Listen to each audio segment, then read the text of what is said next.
Welcome to another session of Level Up, where clarity creates confidence. So, our topic for today is fat loss essentials. So, let me just share my screen. So, we are going into fat loss essentials today. So, everything you need to know about losing fat without the confusion. So, I'm going to try to make it simple, practical, and with some sustainable tips that you are able to implement into your day to day routine. Loss is all about energy balance. So, at the core of it, fat loss comes down to one fundamental idea, and that is the energy you take in versus the energy you burn. Okay, so we've got the energy scales. So, calories in is everything that you eat and drink. So, your meals, your snacks, your drinks, your sauces, it all counts. Calories out is everything that you burn from breathing, digesting food, exercising, and daily movement. Now, the things that affect calories coming in. So we've got our food environment. So what's actually available around us, our social influences and our eating habits, our stress, our emotions, our routines. That all affects the calories that we put into our mouth.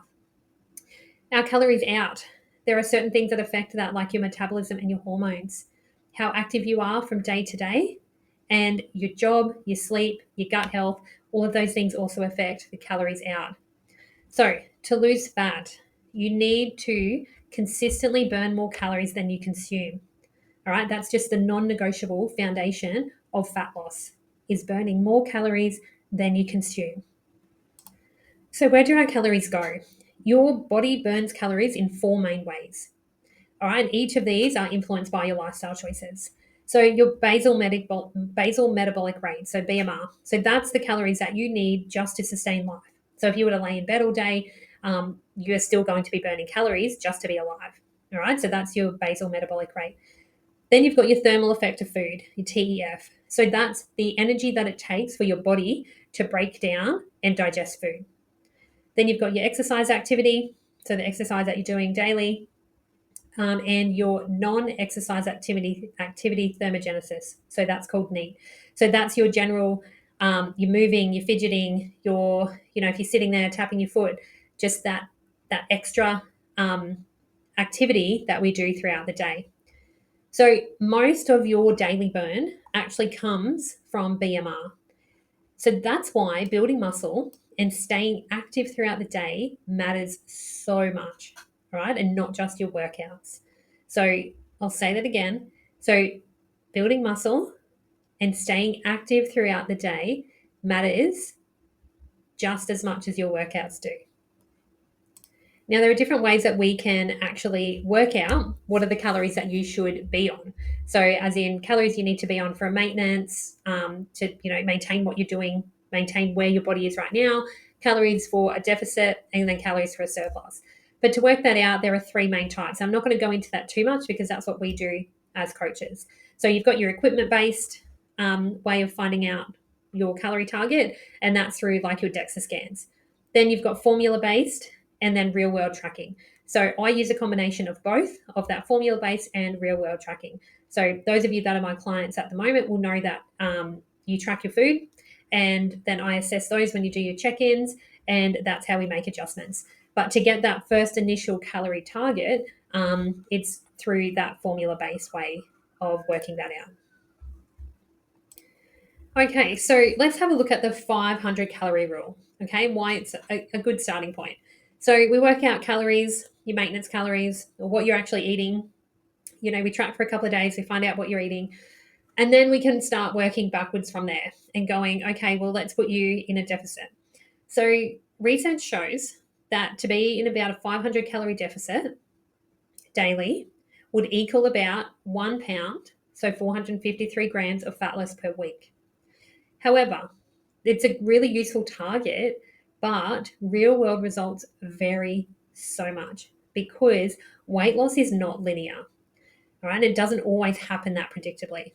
We have other things that we need to take into consideration, like sodium stress hormones, causing temporary water shifts that might actually mask fat loss on the scale. So the scales are, one form of measurement that we track across the week and get that average weight loss across the week. You've also got your metabolic adaptation. So your metabolism actually adjusts as you lose weight. So what worked at first might not work in a couple of weeks' time. So that's why this tracking comes into play. And your coach, aka myself, will look at that and look at where we need to make some adjustments, because the body is very good at adapting to the changes that we make. So let's just go back a little bit to calories in versus calories out. Okay, so if we've got more calories coming in than we have going out, we're going to gain weight. All right, the reverse is for losing weight. So if we have a look at, what I was talking about before, so 1 pound, so 453 grams of body fat, is actually about 3,500 calories of stored energy. All right, so stored energy is your body's reserve system. So if you're eating more than you're using, your body is going to store that. So to lose it, you need a consistent calorie deficit over time. All right. The important thing is that that's a really slow and controlled process. So the sustainable fat loss comes from consistency, not crash dieting. All right. So we're aiming for fat loss while protecting your valuable muscle mass. All right. Often your typical crash diets, you'll be losing fat mass and muscle mass. We don't want that. We want that sustainable fat loss over time. All right. Now, it's really important to build muscle, because muscle, so 1 pound of muscle, 453 grams of muscle, contains roughly 600 calories. But the thing is, with muscle, it's metabolically active.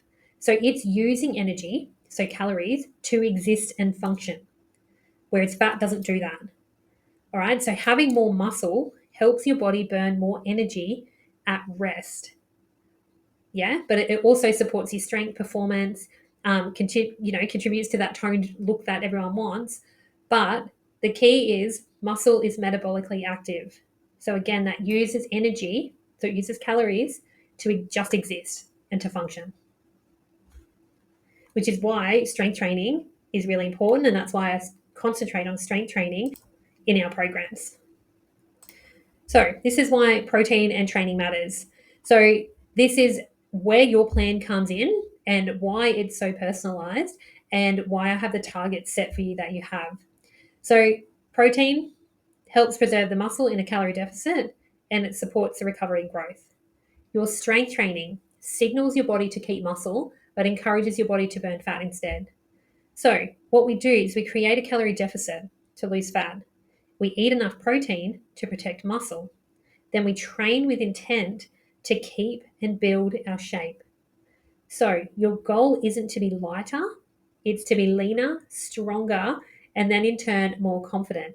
So what we're doing is losing weight, but we're also improving your overall body composition. But it's not just about the calories, all right? It's what you eat as well. So what you eat matters. So calories set the foundation, but the type of food you eat shapes how your body looks, feels, and performs during that fat loss phase. I have gone over this, a bit with some of you before, but you've got your three main macronutrients. Your protein builds and protects muscles, keeps you full, and burns more calories during digestion. So that's that thermic effect of food I was talking about before. So yes, protein does burn more calories while the body digests it. Then your carbohydrates, your body's preferred fuel for training and daily energy. It's stored in the muscle as glycogen. And then dietary fats. So we've got essential for hormone, brain health, and absorbing vitamins. So important thing to remember is that fats are not the enemy. Okay, they're actually needed for important reasons. So protein is your number one priority. When you are losing fat, protein is the most important macro to get right, because it protects your muscle. Yeah, so your body can break down muscle for energy. But if you've got adequate protein, it helps to prevent this. So it keeps your hunger in check. So protein is the most filling macro. It reduces cravings and helps you to stick to your plan. And it burns more during digestion. So again, your body uses up to 30% of protein calories just to digest it. So just a little bit of a refresher in carbohydrates. So carbohydrates are your energy source. So they're definitely not the enemy. They fuel your workouts, support recovery, and they keep your energy stable throughout the day. So they are stored in the muscle as glycogen, your primary fuel during training. So we have our simple carbs, which are fast digesting: fruit, rice, white bread. They're really good around your workouts. And then you've got your complex carbs, which are a little bit slower in digesting. So your oats, sweet potato, and they're much better for sustained energy and fullness. But we have gone over that in the past, so we'll quickly jump over that one. So fat is essential for the body, all right? So your body needs it for hormone production, cell function, absorbing vitamin A, D, E, and K. So we really want to prioritize unsaturated fats, such as our olive oils, avocado, nuts, fatty fish, so that supports health and our hormones. But we do want to limit saturated fats, okay? Now, the part that I know everyone was wanting to get to. So we've got fiber, alcohol, and exercises. And exercise. So beyond those three macros, there are other significant factors that impact your fat loss results and how your energy is and how you feel throughout the day. Okay, so we've got our dietary fiber. So that, we call the unsung hero. So fiber matters for fat loss because it slows digestion, so it keeps you fuller for longer. It helps to regulate your blood sugar to reduce cravings and having those energy crashes, but it also helps support a healthy gut. Okay, and that has a big impact on your energy, your mood, and your metabolism. So there are certain targets that we need to hit each day for our fiber, but within your meal plans that I create, you don't need to worry about that because I make sure that everyone's hitting those fiber intakes. Then fiber is then broken down into two different types of fiber. We've got soluble fiber, so that's your oats, fruits, beans, nuts. That slows down digestion and helps to lower your cholesterol. And then your insoluble fiber, we have wheat bran, vegetable skins, and that actually promotes the regularity and your gut health. Okay, so that helps you go to the bathroom. Now, alcohol and fat loss. This is really, really quite interesting. So, alcohol actually has 7 calories per gram of alcohol. So it's almost as calorie dense as what fat is, which is 9 calories per gram. So the difference is these calories provide zero nutritional value, all right? And your body treats alcohol as a priority to burn first. So when you have alcohol, your body pauses fat burning. It then prioritizes the breakdown of alcohol. So fat loss is temporarily slowed down. So this doesn't mean that fat gain happens instantly, but progress can stall if intake is frequent or excessive. All right. So if you're drinking a lot of alcohol, you are going to slow down your fat loss. All right. So let's have a look at the calories in some of the common drinks. So we've got 1 shot of a spirit, so that's 30 mils. You're looking at 65 to 75 calories. All right. And then whiskey, you're looking at like 70 to 75. Light beer, 90 to 120 calories per bottle. Dry wine for 150 mils, you're looking at 120 to 130 calories per glass. And then your cocktails, 250 to 500 plus calories. Okay. Things like your margaritas, your pina coladas, espresso martinis. All right. And then the real trap with your alcohol is your mixes. Okay. So if you've got a vodka shot with regular Coke, you're looking at 150 to 250 calories. So that's sugar and alcohol. So those calories really start to add up quite quickly. And then usually when you're drinking, you're eating as well. But that food that you're eating is not getting digested or not getting processed because the alcohol is getting processed first. So there are some things that you can do to make smarter choices when you are, if you don't want to cut alcohol completely. So looking at your spirits and adding with 0 calorie mixes. So vodka, soda, and lime. Okay, really a better choice. Gin, diet tonic, tequila and soda, whiskey and diet Coke. All right, so they are the lowest calorie drinks. They've got no added sugar, and it's easy to control what you're drinking with them. Okay, it's easy to monitor. So you do then have your light beers where they've got fewer calories, 90 to 100 calories per bottle. Just again, watch your quantity that you're drinking.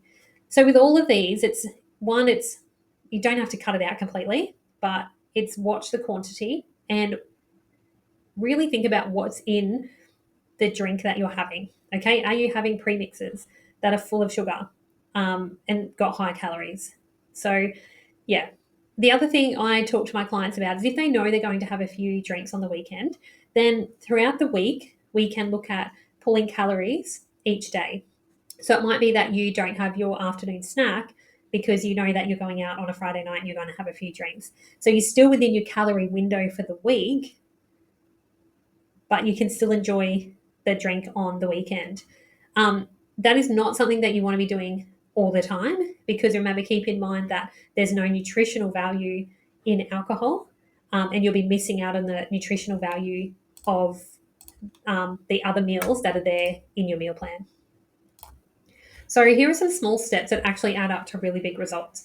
So tracking for 2 weeks. So my clients already do this within their app, but if you log your food to find out what your current baseline is, then you will have a really good starting point, okay, to know, yep, these are the calories I'm on. I'm not in maintenance, or I am in maintenance. And then you can adjust from there, or your coach, or whoever you're working with can adjust from there. Adding a protein source to every meal. So this single habit alone will naturally improve satiety. So it will make you feel fuller at that meal. It's going to protect the muscle and support fat loss. Move more. So each day, just move a little bit more. So that comes back to that NEAT, non-exercise activity thermogenesis. So your daily movement. So it throughout the whole day, that actually burns quite a bit of calories. So you've got going on walks, taking the stairs, standing instead of sitting at your desk all day. All those little things add up. And be patient with the scales. So weight fluctuates daily due to your water, hormones, sleep, all of those things. So we weigh ourselves every day, or at least every second or third day, to get a picture across the week and how weight is fluctuating across the week. And taking the average across the week is a much better indication of weight loss. So the key takeaways: calorie deficit equals fat loss. You must burn more calories than you consume daily to be in a deficit, and that needs to be sustainable over time. Hit your protein target every day. Okay, it protects muscle and controls hunger. The scale sometimes lies, as in water weight is real. Track trends over weeks and not just the daily fluctuations. And move more. Okay, park your car further away so you get a little bit more walking. Take the stairs instead of the elevator. Stand up at your desk if you can. All those little things really add up over the whole day. So fat loss isn't about perfection, it's about consistency. So those small, smart choices made repeatedly over time always wins. So I've said it many times, trust the process, okay? And then your progress starts with showing up, all right? You've got your meal plan, you've got your training, show up, do what you need to do, trust that process, and results will happen. Trust me. So I hope that all made sense. It is just that, calories in versus calories out. Having the right meal plan in place where you've got the right amount of protein calculated, where you've got a good amount of fats coming in, and you're doing some resistance training to build muscle to help with that metabolic burn. Got any questions at all, reach out.